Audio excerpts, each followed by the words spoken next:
welcome to Geek Tank Radio Unleashed. Is that what we're calling this, Brandon? That'll be good. Geek Tank Unleashed, yeah. Okay. Well, you folks, as you may or may not know, well, if you're new to Geek Tank Radio, maybe you don't know this, but among other things, and Max is off. This is sort of a corporate. What are we calling this? A corporate meeting here. This is a board meeting. Yeah, it's between the two main factors of the Memphis Comic and Fantasy Convention. Right. So you and I basically run the Memphis Comic and Fantasy Convention, which is normally every November. And so we're going to have basically a frank discussion. We're going to have a frank discussion. We've had a lot of fandom. We've had a lot of people asking lately, hey, do you have an update on your dates? Do you have a venue? Do you have this? And the truth of the matter is, guys, is no, we don't. And it's because everything is weird. Well, and here's the thing. So, folks, just a little, this is also going to be maybe kind of fun for you to, if you've ever been wondering what it's like to run an event, especially a convention. Yeah. My advice is don't try to start this on your own if you have never done this before. It's 100 times more work than you're ever gonna want to do, and also whatever. Let's not. Plus, there's that whole point where if it doesn't work out the way you want it to in the beginning, you're gonna feel like you're a failure. You're not. Yeah, but anyway.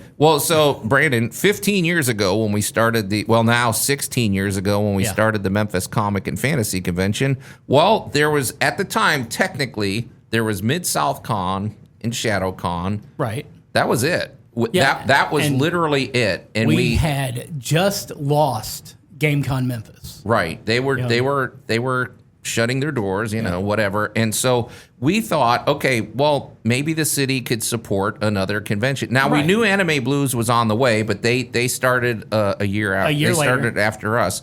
And so what we thought, out of courtesy, is for one thing, for the fandom, it would be silly to have a convention and then host your convention a month later. Why not separate it as far out so that instead of having to wait a full year for the main convention of the city, you could have a convention maybe 5 or 6 months later. And plus, that way, it's courteous toward, you can partner with that other convention. And so, and the rising tide raises all boats type of idea. I always love that about it is, at the beginning of the year, you had ShadowCon, which was a very relaxed, convention put on by the SCA.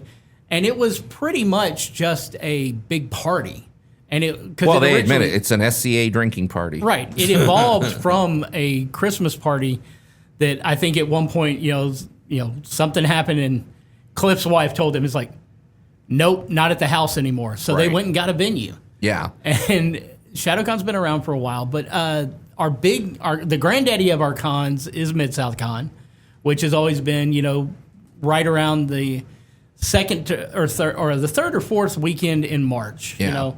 I jokingly refer to it as Muscle Memory Con because as we get closer to it, my body tells me that I have to venture to wherever Mid-South Con is. Yeah. And it's like whether I'm really feeling convention worthy or not, it's like I got to be at Mid-South Con. Yeah. And then of course we decided. I think our first one was actually, though, in late October. It was November 5th, man.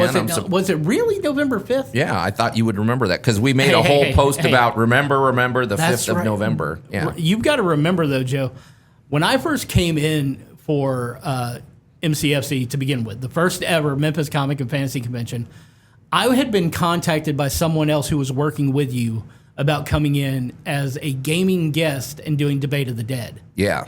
And in the weeks leading up to it, the person who had contacted me moved to Florida and left every bit of that what they were working on in Shorty's hand. And Shorty looked at me and goes, "Help!"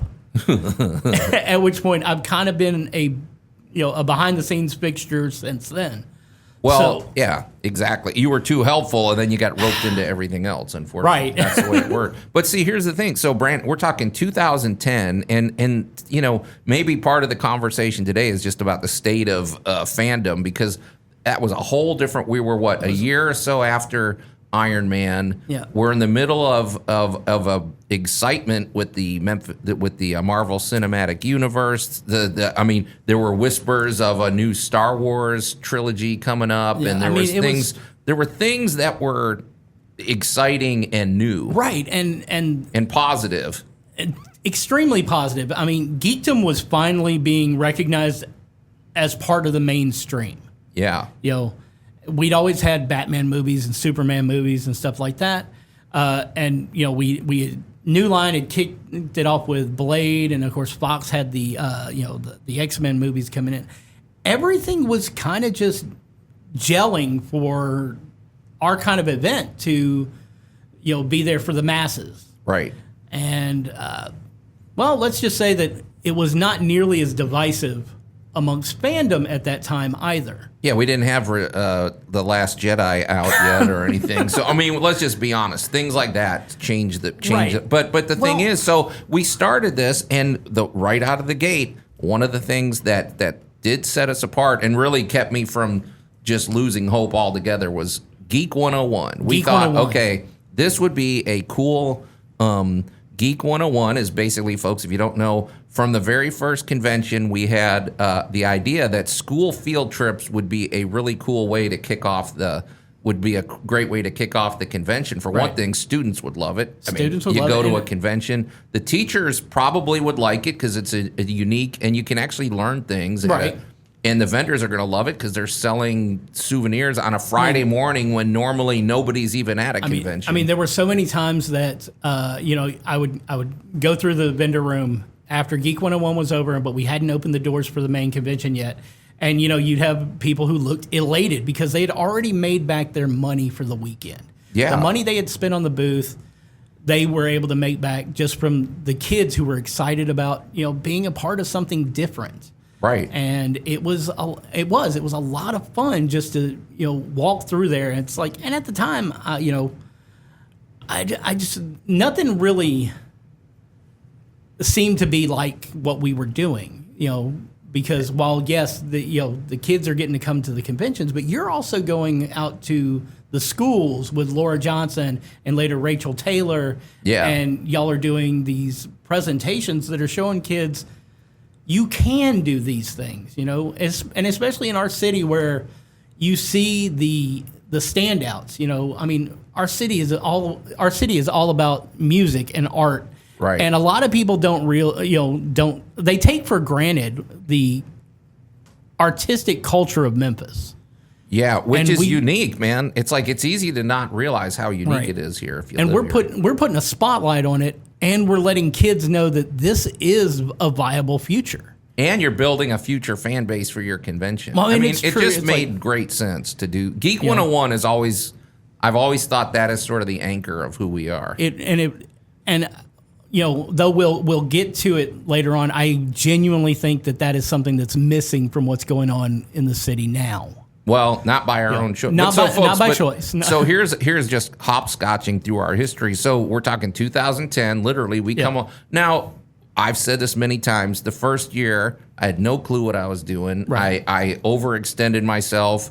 I had poison ivy on my face, which is something else. You tried to do everything yourself. Well, I didn't know. Because I didn't know. I've said this before. It's like, okay, I thought that when we got to the convention, the day of setup, I had like these 8 things to do. It turned out I had about 80 things that I didn't realize, and I had nobody else to do it because I didn't even know these were tasks. Do you know what I think your most important takeaway from year one should be? What's that? You don't put 2 sword vendors across from one another. That hate each other. You learn all sorts of dynamic. You learn all, but anyway. But here's the thing. So Brandon, year one, we had 200 students at Geek 101. Right. Second year, we had 1,100 students. Yep.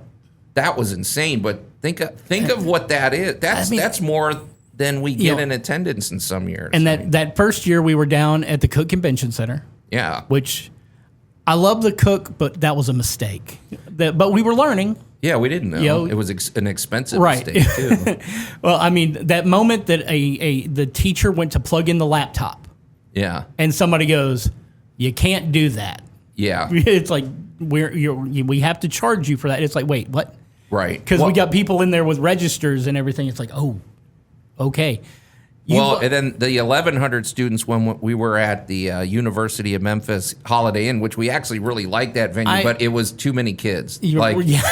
So that was It was. Well, we were still learning, but that Right. was a good problem to have, having too many students. But And I'm gonna say, I mean, we returned to there later on, and I will always say that was probably one of my favorite venues in and of itself. well, Because, because you know- when we're going to actually get to that here shortly. But the thing is, Brandon, okay, then 2012. This is what I think changed fandom in Memphis, if you want my honest opinion. Okay. We had 2,500 students at the Hilton, which is that's just that's insane. That I'm was going way to too say many. this. I'm going to say this once, and I'm not going to harp on it, but we have, those of us who work with you have a conspiracy that there were a lot more kids that we You didn't guys realize think there were was coming. like 5,000. Oh my! Well, Joe, you're told we're going to have 12 buses, and then you end up with 17 buses. Yeah. That's not counting the people from like Gateway Homeschool and stuff who came in their own little buses. Yeah. Or in the shuttle vans, and it was just like it was a sight to behold. Because there were Yeah. I thought we were starting a school. There were so many kids there. Well, when you have 500 kids, it feels like 5,000. So Yeah. imagine when you actually have 2,500 It was- students. It was a little much, man. But then But Brandon, let's just admit it. There's a moment in time, a formative convention geekdom community moment Yeah. where we've got friends like, Andy Lockley's dressed up as the Joker, and we had somebody who was dressed up in an Iron Man suit, and we had Alexandra was in her Catwoman gear. And these kids are seeing this, and it's like they'd never seen someone in these costumes before moving around who actually came across as those characters. And 2012 was a big time for geekdom anyway. Yeah. We're in the height of the Marvel cinematic universe. We have Pretty much all these things happening. everything geek is, I don't want to say the cliche geek chic thing, but everything that is geek is part of the mainstream, and everybody wants to be involved in it. Yeah. It was, it was our first year at the Hilton, which again, it was a learning experience in and of itself. And I love the Hill. It's my favorite venue. It's just Yeah. kind of expensive. Yeah. Well, the thing that I've always had that kind of like doesn't do it for me as far as the Hilton is that at the time when we were first there were so many different spots as far as programming went, and rooms you were using that were like they weren't connected. Oh, I see. You had to Ridge Lake walk was over to this upstairs, end. and you got Yeah. the ballroom downstairs, but then you got the directors' rows, and you got this, and you got the promenades. And while everything was in walking distance, because it was disconnected, sometimes it was a little overwhelming. Yeah. Well, at least you had room for people, though. That's and true. then we had 1,700 people show up because for the convention itself. So that's a total of 4,200 people, which is that was our best year if you Right. count. Now it was insane to bring 2,500 students. We learned our lesson, but that's because we had our great buddy Tom Kenny, the voice of Kenny was- SpongeBob SquarePants, He nicest was such person a good ever. trooper. I mean, the dude would not. My complaint about Tom, and it was the fact that you couldn't move past any of the events that he was involved in, is because he did not want to. He wouldn't disappoint anybody. He didn't want to disappoint anybody. He wanted anybody who wanted to talk to him, anybody who wanted SpongeBob to do their voicemail message, and he was doing it for everybody. And it was just to watch a guest. I mean, I know it's like this is our third year, and our guest is so awesome to our attendees. And he kind of set the standard for what we wanted going forward with our guests. Is like, we've always tried to do that. We're going to focus on the one. Yeah. I know that there's plenty of guys out there that do the multiple celebrity conventions, but those guys usually, I always call it the celebrity yard sale or the celebrity flea market, because it feels like they're behind their desk, they're behind their table, and that's all they get to do. Yeah, because at our convention, for one thing, okay, Brandon, we don't really showcase. We had an entire film festival there that Right. year. We had Bricks and Heroes. That was the first year of we had an impressive Lego setup that we've continued to do to this day. That was a big draw. We also did those. We had those guys who came in and did their Lego displays. Right. And it was just like, like huge, impressive displays. Yeah. And all the interaction, and then we had way more vendors than we've ever had, and we had all sorts of programming, and we had gaming and video. Ours, our convention for $20. I was just thinking, going back, you got free autographs from Tom Kenny.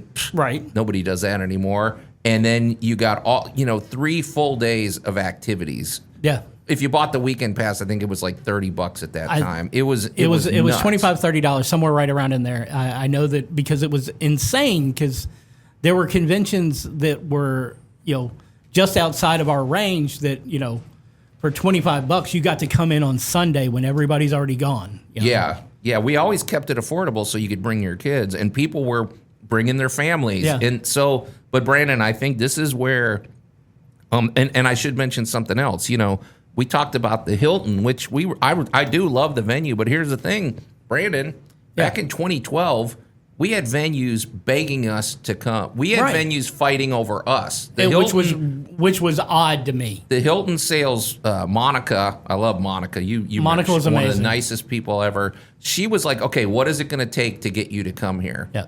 And we got a good price. And that's the thing. So it just shows the difference in how things and have that changed. that was what was amazing, is because Monica, she was willing to bend over backwards to make sure, because she wanted the Hilton to be the local convention hotel.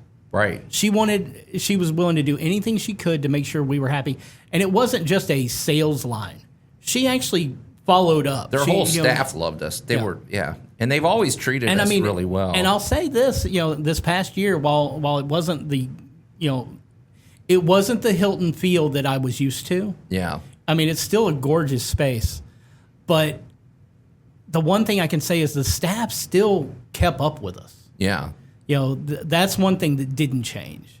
Well, here's the thing about 2012. This is when I think people started in the community and outside of Memphis started to go, oh, what's going on here? Because at this point, we should say Anime Blues is the biggest. It is today the biggest convention in Memphis, and we love George. His whole staff is very professional. Right out of the gate, Anime Blues showed that it was a true, well-organized convention, and so now you're like, oh, okay, we have Mid-South Con, we have Shadow Con in January, we have Anime Blues, and then we have Memphis Comic and Fantasy, and they was paced pretty well. We were all spaced just enough apart where every 4 months you could look forward to a new event. Nobody was stepping on anybody's toes. But then other events start popping up because success, I guess. Well, and I would say, Brandon, those are I would say from 2012 to 2016, those are actually 5 conventions, 12,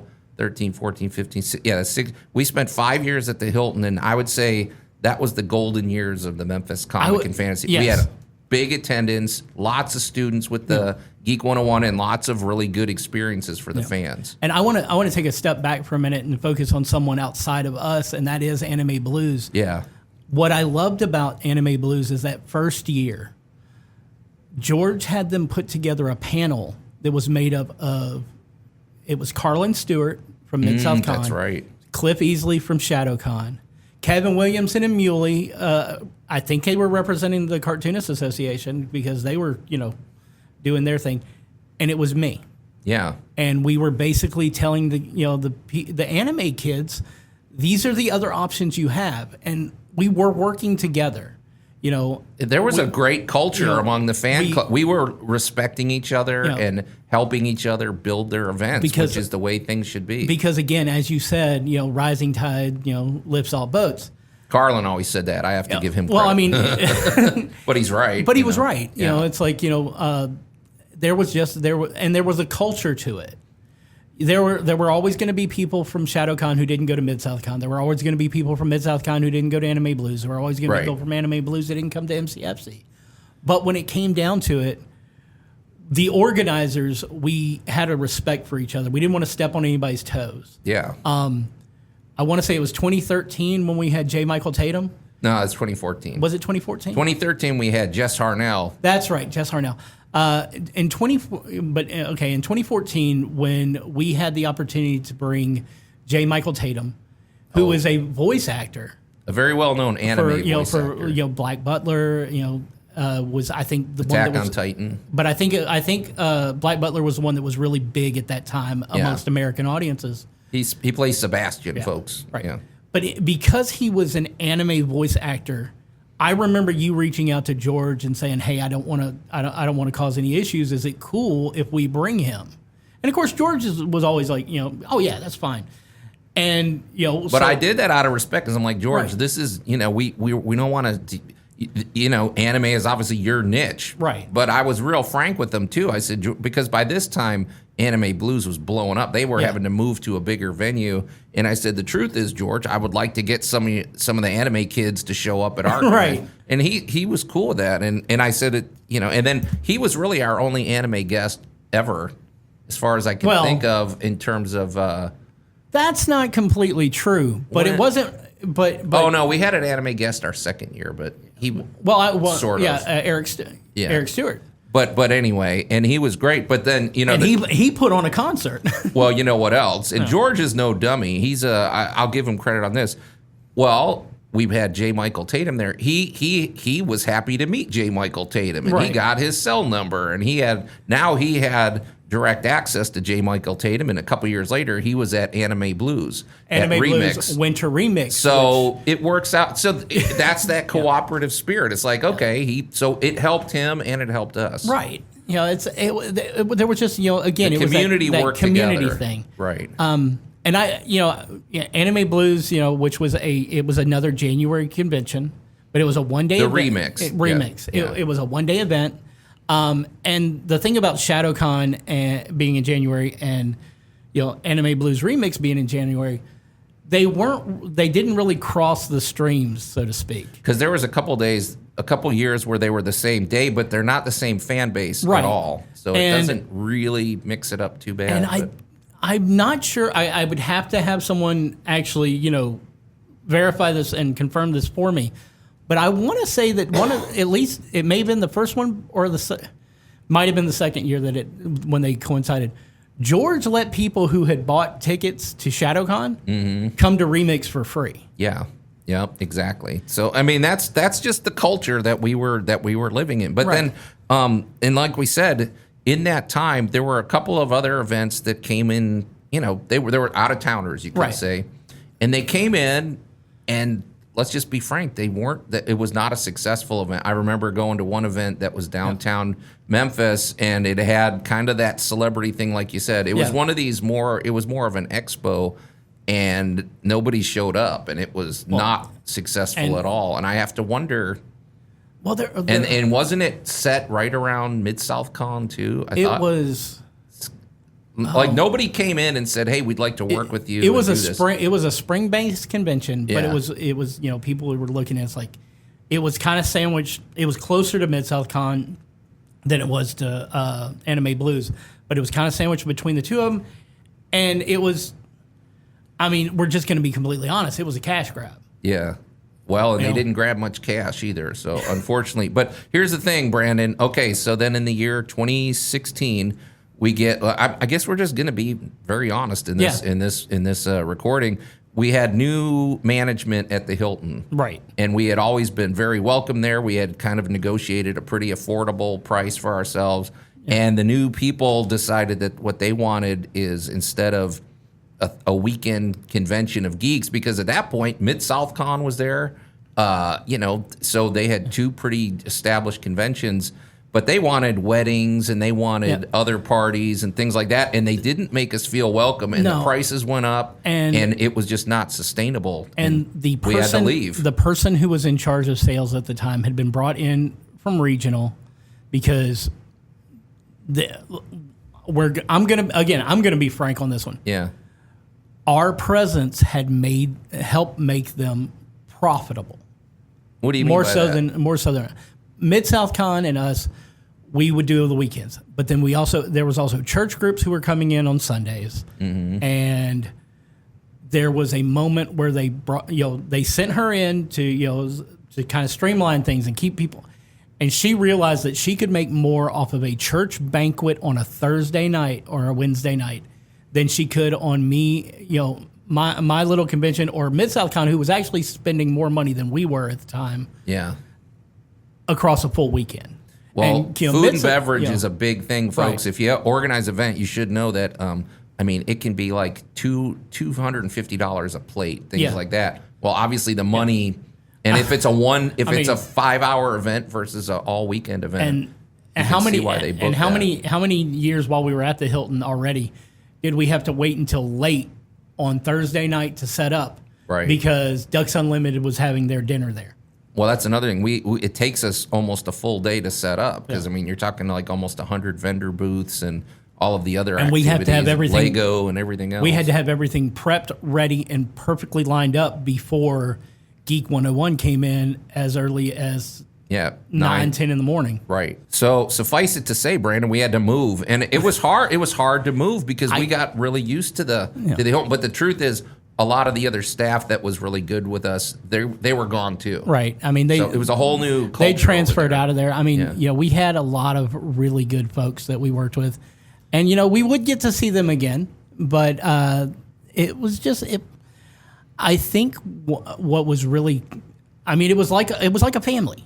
You know, there were so many people that we worked with, you know, at the Hilton, who you know, they wanted to be involved with the convention too. You know. They told us they looked forward to it every year. Yeah. They're like, because the staff, they would dress up some of them, and they just thought we were. And the truth is, they loved our attendees. They said those are the friendliest people. They're nice. They're polite. They're smart. It's you know. Yeah, it was just it was again it was a different time. You know.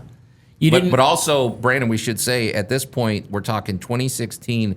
At this point, there were other events now in town. Right. And so now there's always this jockeying for position when you get to dates. Yeah. And not all dates are always available. And it's like you had to have sometimes where you could have an event and 6 weeks later there's another event. Right. Which was starting to get a little It was getting a little crowded. I think that one of the most welcome, and I'm not going to say that they were welcome right off the bat, but I think one of the most welcome conventions, and again, it's one that I really enjoy going to every year, and that's the Comic Expo. Yeah. Donnie puts on a really good show. Once again, though, this was because Donnie started that in 2014. In fact, we had him on Geek Tank. Yeah.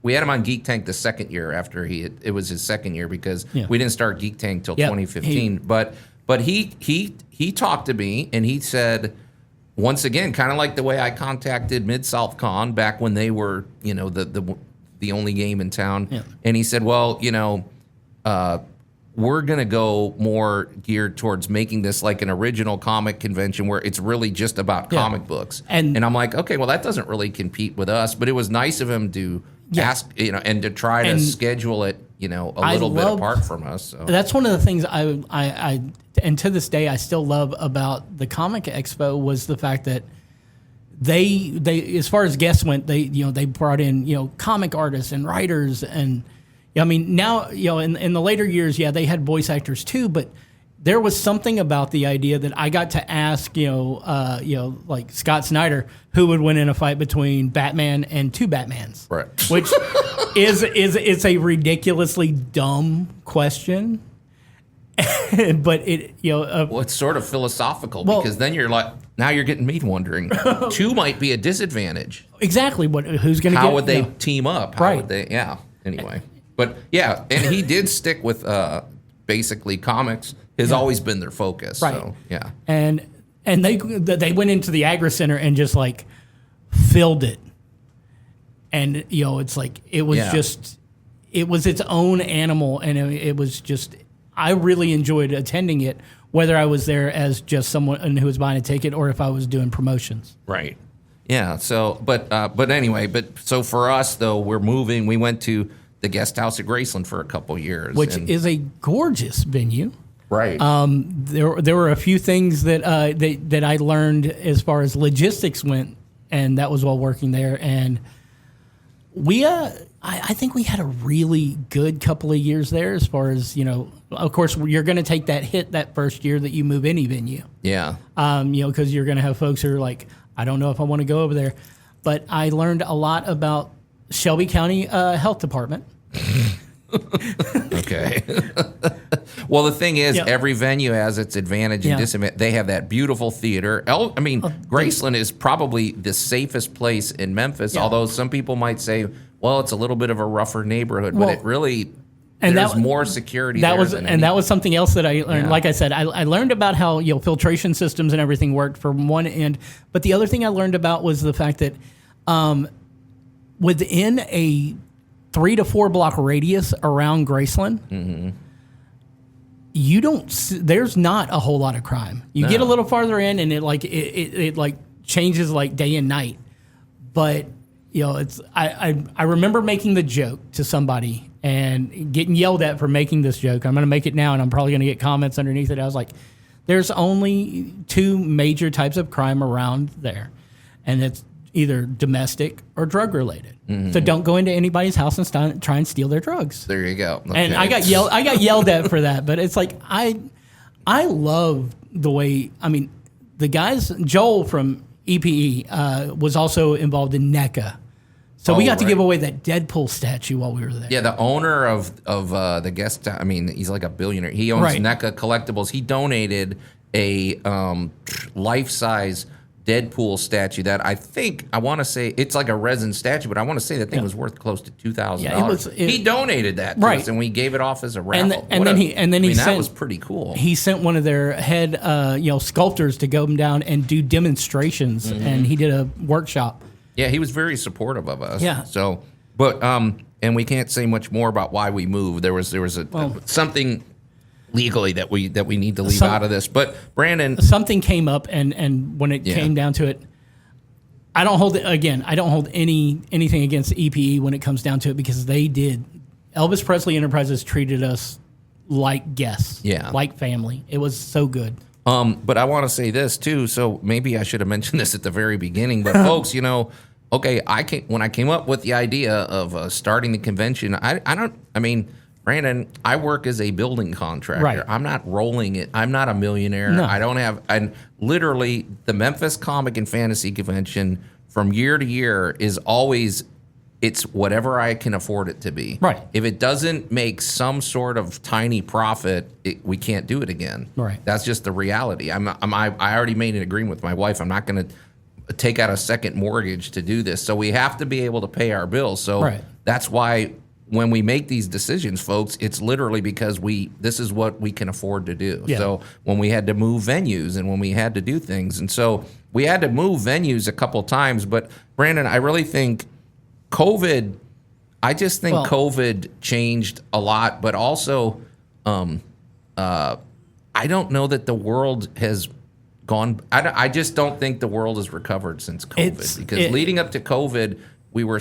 I don't know. We were running on all cylinders. Yeah. We left the guest house in 2018 and came back to East Memphis at the Marriott in 2019. It was tight, but I also felt like we were in a transition. We were definitely in a transition. We were thinking, okay, for a couple of years, let's just And it wasn't bad. We still paid our bills. We still had decent attendance, but COVID. And let's give a little bit of look behind the curtain. The Marriott was completely incidental. We were not planning to move there. We had no sites on there. You stopped in there just because it was there. I just drove by out of curiosity because I had literally never gone in. I've driven by 1,000 times and never walked in. And then I'm like, okay, it's smaller than we're used to, but I'm like, we could technically fit in here, and we needed a venue because we had to find a new venue. And by this time, a lot of the venues we were familiar with were just priced out of our... They were priced out, and those that weren't priced out, due to scheduling issues, we weren't going to be able to get into there. And some, they're just... We're not going to just go to any place just to but anyway, it's like, trust me, we love putting on the show for you guys, but we're not gonna go, you know what, this abandoned warehouse, as soon as it's done being a Spirit Halloween, we could totally move in there. Well, exactly, because we've always fit better in a hotel. But here's the thing: so we survived COVID, and we only had to cancel 2020. Right. Some of our, Mid-South Con had to lose 3 conventions because of the way their dates lined up. And that's hard. Was it 3? Yeah, I think it was. Well, 3. no, I think it was 2. They came back for 1, and then they had to take out. There was an issue. They got hit harder than anybody. They lost more than any of us did. Yeah, but here's the thing, Brandon. So coming out of COVID, I was really excited about our prospects because we went back to the Holiday Inn at the University of Memphis. We were still at the Marriott when we first came out of COVID. No, I know. But I'm saying I don't want I don't want to get there because I've got a lot to say about the return year. Okay, go ahead. Because 2021 is when we returned. Yeah, and we were. The thing was that we still had a lot of again. Working the conventions, I've learned more about the health, Shelby County Health Administration than I ever thought I was going to learn. But dealing with them because we still had protocols we had to follow. Well, at that point, I remember specifically, it was masks were suggested; they weren't required. So 2 weeks out from the convention, they were still required. The requirement was lifted the week before the convention because I had to change the art on the signs that said they went from masks required to masks recommended. Okay. And I had to change the font so that it would fit on the sign.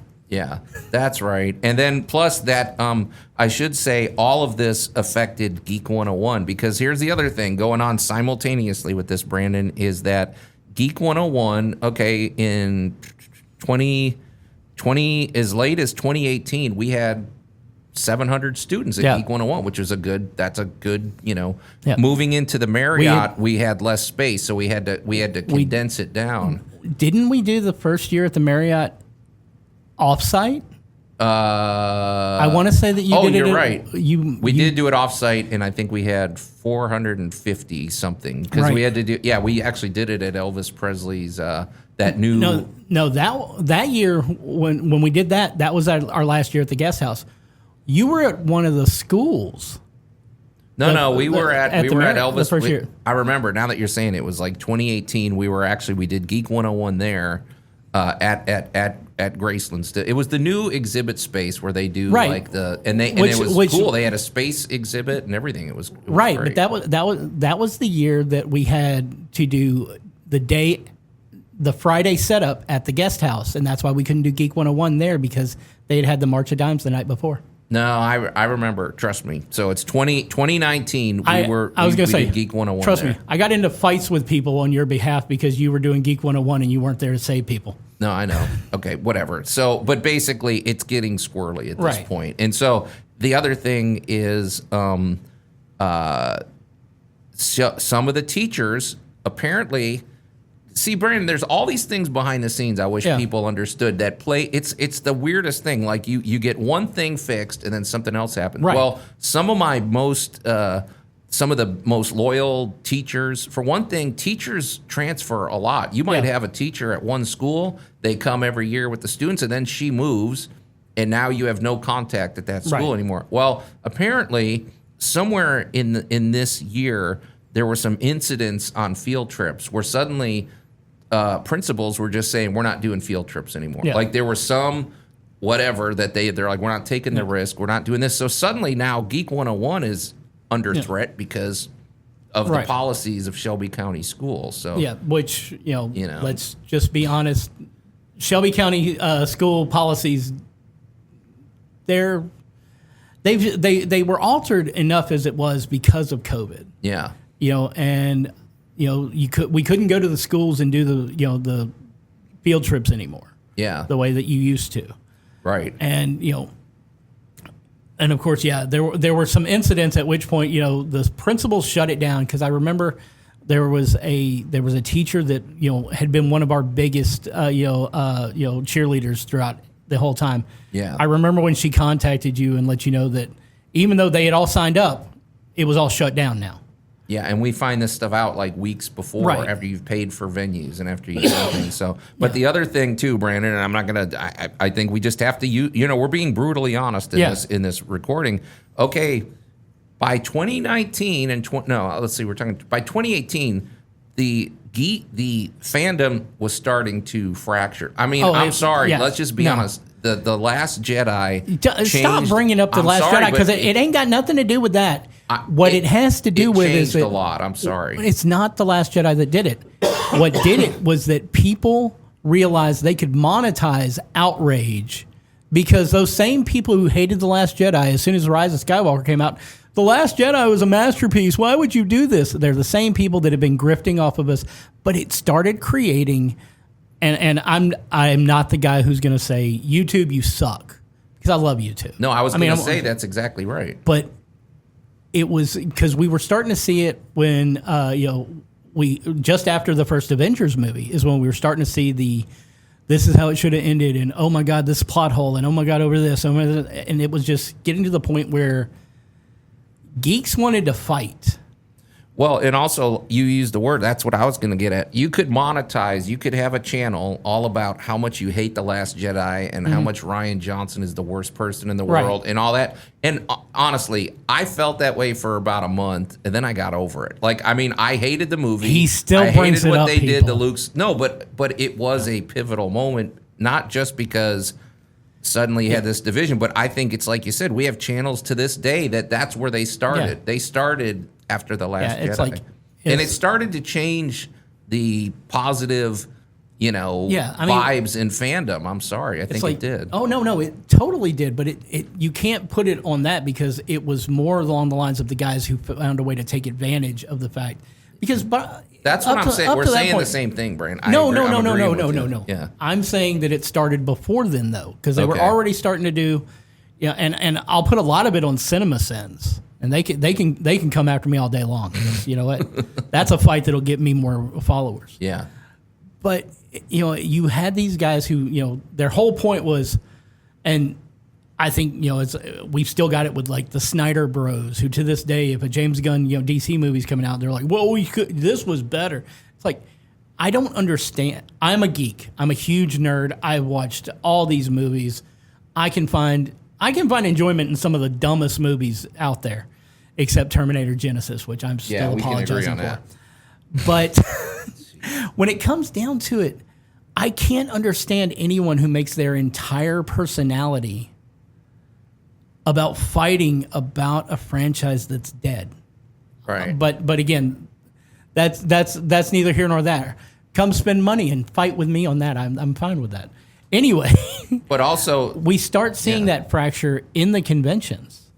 Well, and there was, now it was getting absurd. Now there were like conventions literally almost every month, because if you count some of these, like there were, people have a Pokemon card show that come in out of town, or they have whatever.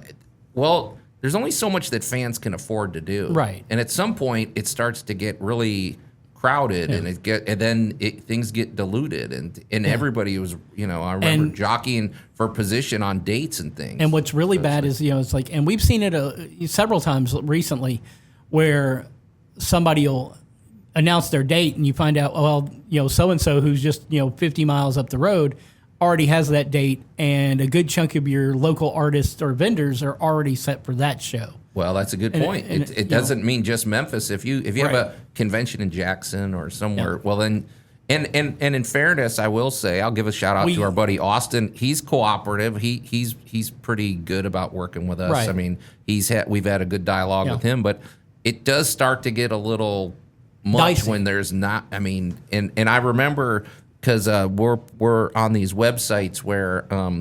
It's basically you can find out every convention in the entire country. It's a listing, and you start looking at some of this, and it's like, okay, on any given weekend there could be 30 conventions in America, and it's like, okay, well that's more. Right. It's just, it gets a little nuts. So and that's not to count the people who are coming in and they realize that there's a fan base and they're scamming. Yeah. You remember the cosplay scam convention? I want to say it lined up. It was the same weekend as an Anime Blues or something. Something like that. And it was over in Little Rock. Yeah. And that's as far as we're going to go as far as talking about it, because you come to find out the dude just like kind of got all the money and took off and didn't pay any of the guests. Well, that's just public knowledge. I mean, that guy literally did. He took off, and I remember that. So it's like, But anyway, Brandon, this is the world we're finding ourselves in, and then of course COVID didn't help hits, at all. And some events didn't come back. And I've mentioned this on Facebook recently after Mid-South Con when I had done a survey. I talked with a lot of people. I wanted to find out their thoughts and everything, because what's the point of putting on these shows if all we do is, do what we want to do as opposed to doing what they want to do? Right. You lose attendees. But I mentioned in my manifesto, as Alan likes to call it afterwards, that the fact that when we came back from COVID, we were fractured. We were desperate. Every one of us wanted to get our numbers back up. None of us ever achieved the pre-COVID numbers, except the person who got closest was George. Well, George, they exceeded. I mean, let's just be honest. Anime Blues then at this point was just they still are the dominant convention. Yeah. They had more attendees than anybody, but I think they didn't. I think because of where their dates lined up, they only lost 1 year too. Yeah. I don't think they got hit as hard as other events. I think that helped them. Again, I think Mid-South Con got hit the hardest because they, we went into lockdown like 2 weeks before Mid-South Con. Yeah. And, it's like we were, our biggest worry going into just before lockdown was, do I have enough promotional items for Mid-South Con? Because I always had, we had the wheel and the stickers and everything else. So it's like I was trying to make sure I had plenty. And that was my biggest, issue is I've got all these things now. They're just going to sit here. Those guys put together an entire show and then had to cancel it last minute. Yeah. And I don't know, I love the guys over there. I don't know what any kind of, extra financial they hit with, venues being closed down and whatnot, but it took a toll on all of our psyches. Yeah. We were at the time, Geek Tank was doing its sabbatical while we were doing a different show, I can name it here. It was Memphis Comic and Fantasy Radio, but I'm not going to name where it was because okay. I'm very less than like proud of that moment. Yeah. I did make a lot of money though. Funny how that works. So yeah. Well, but Brandon, here's the thing. So it's like, so we get out of COVID. We were 2021. We were still at the Marriott, basically in survival mode. But actually, that was a really good convention. That was we had the Piranha Room back, and that do you remember how many people showed up to the Piranha? That was one of my favorite moments of the whole weekend. What I loved about that is that you had the Piranha Room going, and you had the majority of our attendees were excited about the Piranha Room as well. But we were in a hotel where they were also having they were hosting the girls soccer championships in town. Yeah, and a lot of those moms came down with their kids.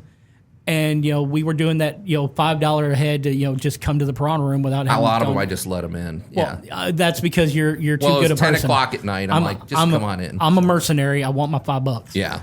but they loved it. They had a blast. And what I'm gonna lift the curtain on that. What a lot of people don't know is that was the wrong playlist. That's because when the guy gave you the wrong flash drive.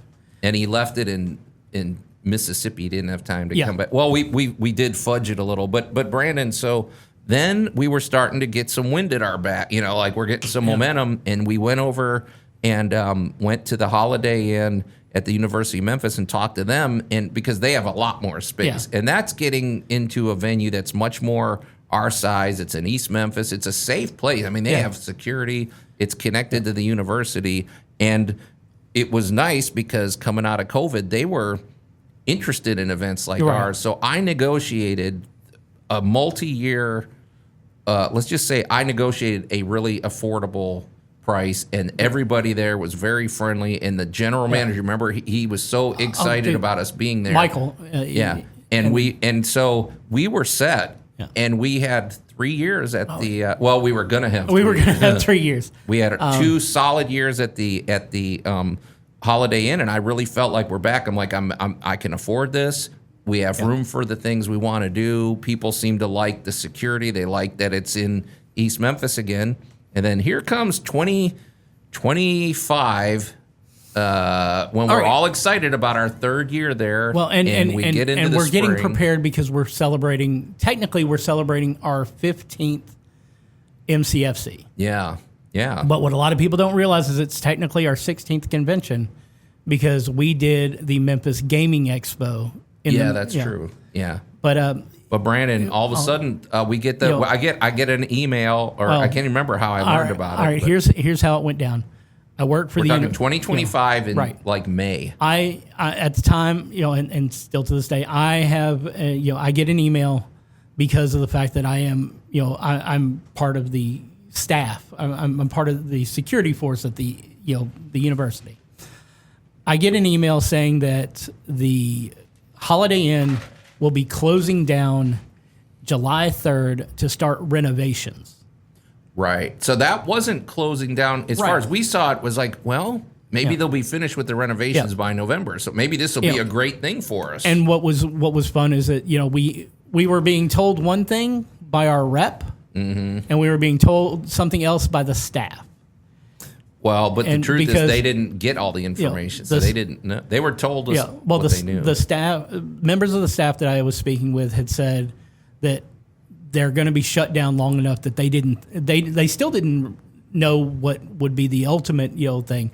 They didn't think that they would be opened back up in time for us. The sales rep said, "Oh yeah, they'll have it in plenty of time," but nobody in the midst of any of that knew that it wasn't going to be opening back up as a public facility.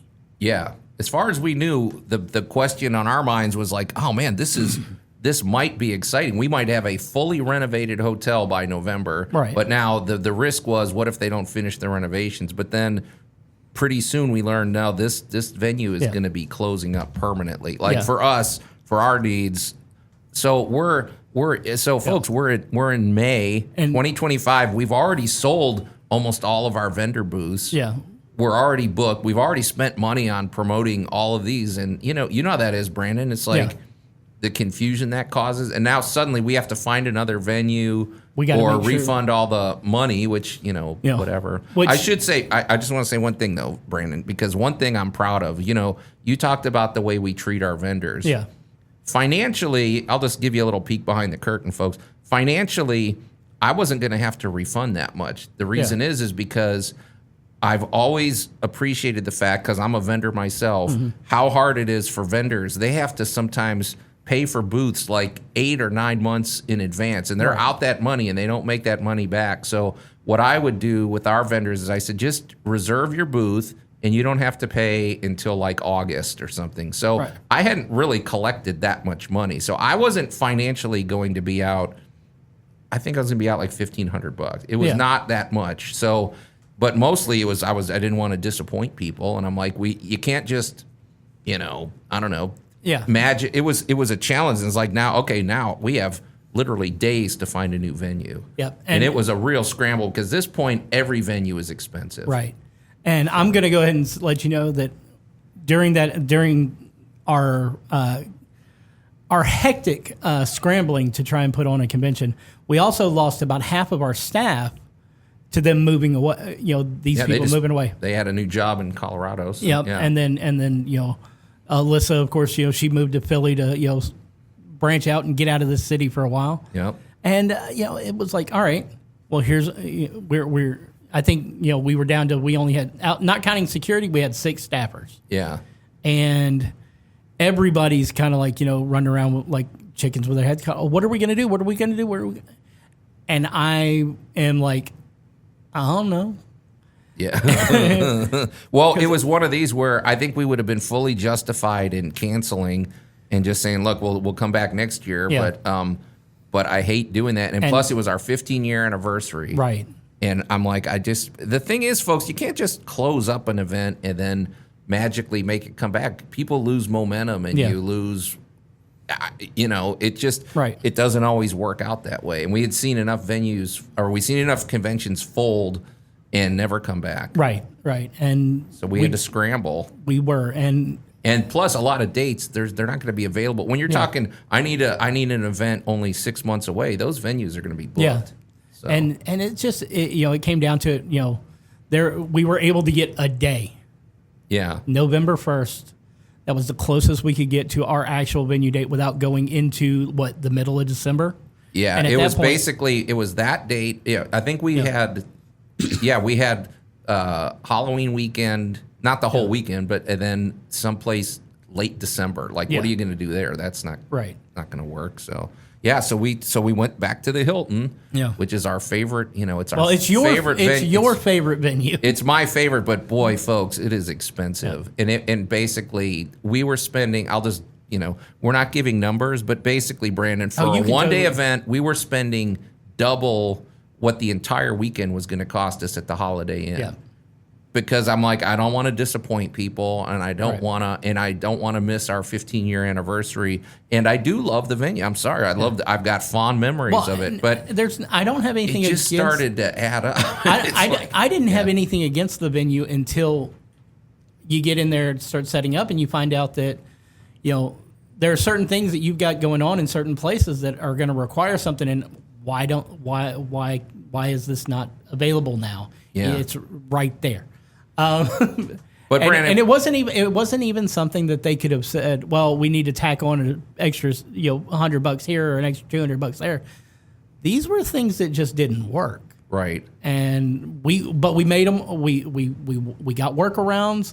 We had it out, and we had a tremendous show. Well, here's the thing: from a logistical and from a structural standpoint, it was probably one of our best conventions in terms of we had the layout was great. We had good programming. We had really good programming. We had all the good technical equipment. We had a beautiful venue for the ballroom. We had everything like video gaming. It was technically one of our best. We just had really low attendance. I'm sorry, the attendance was not good. No. It was November 1st. It was the day after Halloween, which we wanted to play that up, and we hoped that maybe, because it was a Saturday, November 1st, we thought maybe that would be a fun thing, but I think that might have hurt us. But Brandon, in fairness, at this point in geekdom history in Memphis, literally there's a convention every month. Right. It's starting to get absurd, and there's even groups in town that forget cooperate. They don't cooperate. They almost actively sabotage you. So it's like it's starting to get to it. So that's where we're at, folks. We're in a place where venues are expensive. Even when you put on a great show, you don't always get the attendance you want. And it's basically the convention is whatever I can afford it to be, and like it's always been. And so people are asking like, what's going on? Well. We're figuring it out. We're trying to figure it out ourselves. Yeah. The one thing I will say, it's May. Yeah. We managed to put together a tremendous show in the span of 4 months last year. Yeah, because we didn't actually book it till late July, I think. It was late July, early August. We were ready to pull the plug, and then we saved it at the last second. Yeah. So things have always happened with us. So right. I don't know, but folks, because, this has been a long podcast, but I'm just saying, I thought people might appreciate the actual brutal truth of, what goes on when you organize an event. And I'm getting calls from vendors. I'm getting, artists. Our artists have always been kind of our focus. So, when they reach out and they're asking you, hey, do we have a venue? Do we have dates yet? And we don't have them yet. And you kind of feel like you're failing them a little bit. Yeah. Because our shows don't work without them. And this comment I'm going to make, and I may make enemies, but right now none of us are willing to work together anyway. That's the biggest problem, in my personal opinion, with a lot of the conventions we have going on in this city now. Yeah, is you're not appreciating the local artists that come out and buy booths from you. Yeah, you're putting them in the back. By the time anybody even realizes they're there, they've wasted their funds. And some of these folks, this is their livelihood. And I'm very much one of those guys who goes, I want to see this person succeed because they put their heart and soul into this. And this is the reason we talk to these kids, at Geek 101. Yeah. Is nobody should tell you that, you're not good enough, that your art is bad. You can do this. And I think that we need to, as a community, we need to take more, more strides toward showing the appreciation to our artists. Well, let me build on that, my friend, because exactly, like, you know, and I have the same appreciation for vendors in general, but I have a special place in my heart for people that make their own arts and crafts, because I think it takes a lot. If you go to an arts and crafts show or if you go to a convention, those people are, I mean, there's something heroic about it. You're basically bearing your soul. You're making art. You're showing your you know, vulnerable spots. You're showing, you know, who you are, and you're putting it in front of people, and people parade past you almost like being at a zoo, and you hope that you could make enough to pay the bills. A lot of vendors, they just want to do well enough to pay for the next show. And artists especially, man, it takes a lot of courage to be an artist and to go there, and they deserve our respect. And it's like and plus, if we didn't have vendors and artists, think of how lame the convention was. What if you didn't have that big vendor room? Well, I mean, that's just, we need them. So they, to me, go to the top of the priority list when it comes to how they should be treated and returning their phone calls and getting, you know. I've always, that's one of the I've always admired you for this, and I'm not going to say this to give you a big head or anything, but the fact that whether it was Geek 101 and you having, you know, young, talented filmmakers working with you to, you know, for these kids you know, field trips, or, you know, to a lesser degree, the robotics department of the University of Memphis. They were great. You know, we love those guys. Because, you know, they're only there for Geek 101. You know, I would love to be able to keep them around through the rest of the weekend, but those guys are doing actual important work. We love those guys. They've been very supportive. So. But, you know, it's like, and I can't list all of them, but, you know, it's like, you know, the number of, you know, young and just super positive, you know, artists and cosplayers and crafters and everything that we've had, you know, it's like, again, it would take me 3.5 hours to rattle off all the names, but there's something pure and positive about what they bring to the table with their art. Right. And, you know, it's like, those are the kind of folks that you need in your corner. Well, you know, and that's just good. That's just good karma, as our buddy Mr. Robert would say. And it's like the other, you know, I don't know, man. It's like, you know the feeling, Brandon. Okay, folks, and I'll just tell you this, a little behind the scenes. When you're organizing a convention, you're laying up months in advance. You're laying awake at 4 a.m. going, thinking, your thoughts are racing. You're thinking of all these details. Yeah. It really is draining. And about a week before the convention, you tell yourself, this is it. I really can't never going to do it again. I'm never doing it again. It's like clockwork. And then Sunday afternoon, as people are packing up and you're talking to the artists and you're talking to the attendees, and they're saying all these nice things about what a great weekend they had and how they love the thing. It's like, okay, I guess I'll do it again. And then about a week afterwards, you're like, okay, I'm ready for next year. Here's what we got for next year. Yeah. But it's funny how that works, because it is a sacrifice, man. I'm just saying. You know, and trust me, guys, those of you who are worried, it's like, what are we going to do? What are we doing this year? What are we doing? I feel the same way. Yeah. And I'm going to give you a look inside my soul. I don't want to go in there. About a week and a half ago, I was pretty much going to walk away from everything. Yeah. I was going to give up on Geek Tank. I was going to give up on the convention. And it is because of the fact that I came to the conclusion after Mid-South Con that of what I wanted my legacy to be, to help promote and do something positive with this community. And all I've seen out of a lot of people lately is just negativity towards other people in this community, and I hate it. Yeah. I am at this point where if you come to me and you're laughing because somebody didn't do well, I'm going to put you on blast to everybody. Yeah, it's useless. That's one thing I am always proud of, Brandon, in the Memphis Comic and Fantasy Convention. I'd say the vibe is always positive, and we don't really.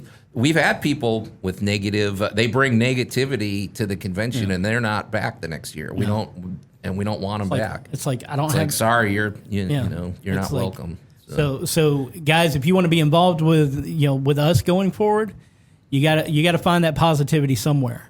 Yeah, and I don't know, Brandon. At this point, though, it's like I part of me is like, this isn't our first rodeo. It seems like every year since about 2016, there's some new challenge that gets thrown at us.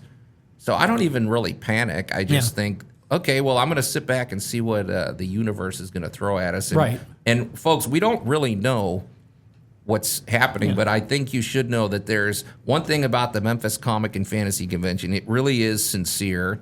It's always been a fan-run event. Yeah. This is no corporate stuff. There's no, and our intentions are pure, Brandon. I can honestly say that. I mean, and we try to make it affordable. Think how affordable our convention has always been. Well, I mean, and something we did this past year, is we introduced the family pack.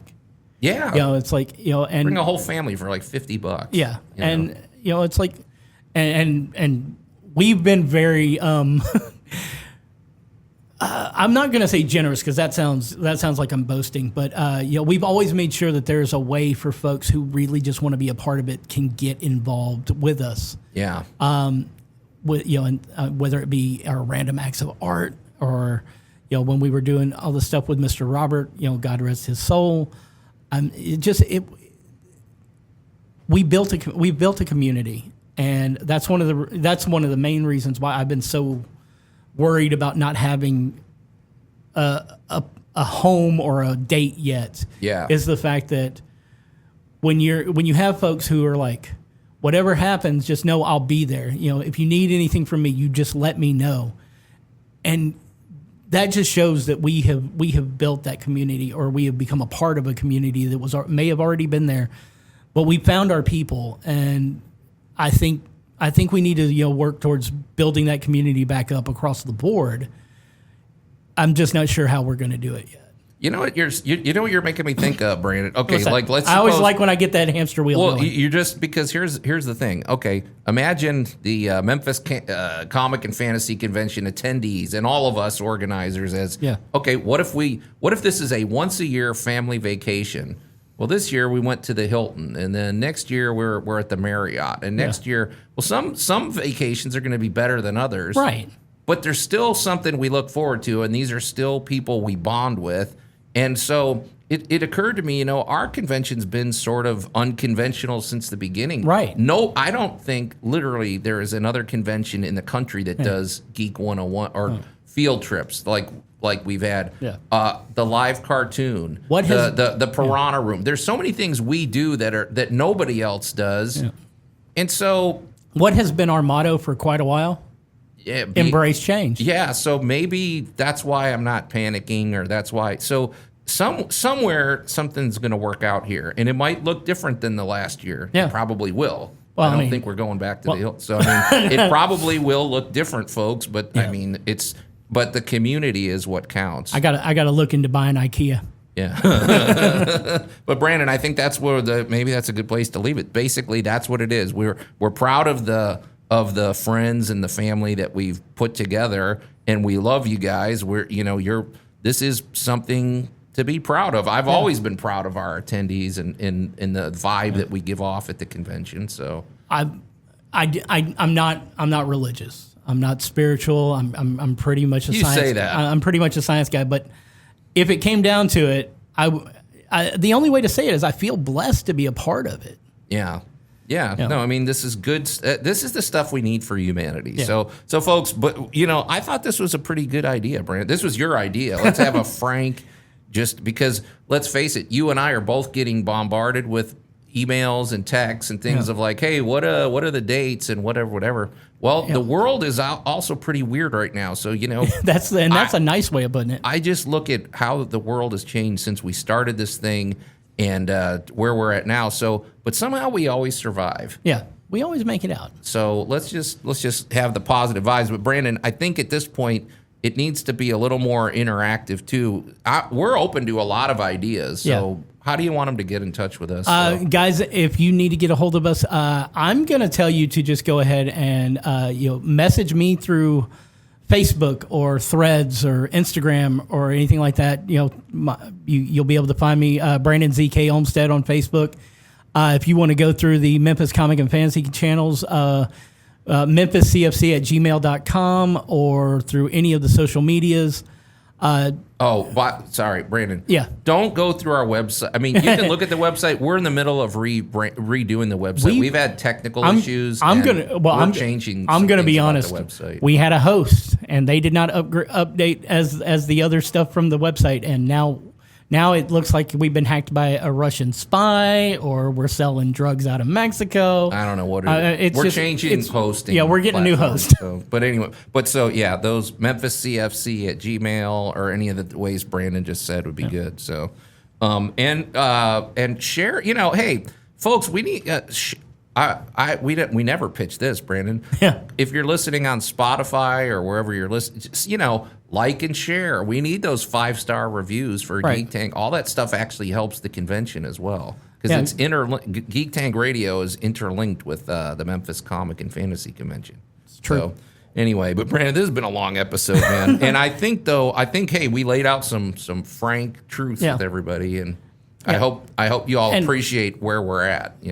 Right, and guys, if you have any ideas of where you would like to see us or what you'd like to see us do next, hit us with those ideas, because me and Joe are getting old. Yeah, exactly. And our brains don't work as well as they used to. Exactly. So, all right, well, Brandon, let's get out of here, man. So you've been listening to another. Well, actually, this is probably one of a kind. You've been listening to Geek Tank Unleashed. So until next week, we are the Geek Patrol, and I am Joe Thordarson. And I'm Brandon Olmstead, and I don't need anything witty to say. I think we've already put it all out on the line.